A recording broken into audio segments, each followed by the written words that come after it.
we're seeing this southerly flow move in, and you've been talking about going to the beach. Oh, yeah. The problem with the beach this time of year is the air is cool, even though it's warm inland, because of the chilly waters offshore. Not good for spring breakers. For more on that, here's meteorologist Zack Webster.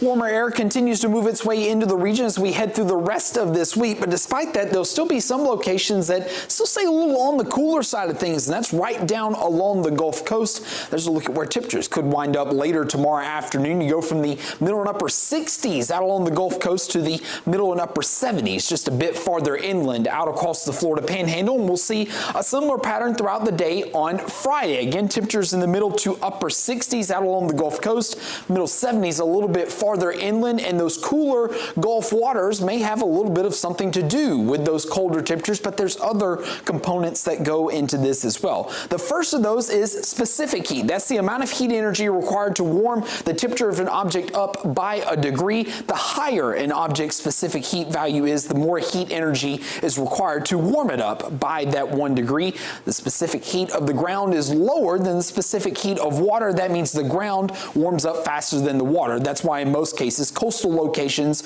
are a little bit cooler than inland locations. They are closer to the water. Another component of this gets a little bit more common as we head into the summer, but there's pieces of it that we can use for this situation as well. Again, the land heats up faster than the water. That creates an area of relatively lower pressure over the land, higher pressure over the water, and wind blows from high pressure to low pressure. That means it takes some of that cooler air that's over the cooler waters of the Gulf, blows it inland, and moves it into some of those coastal locations.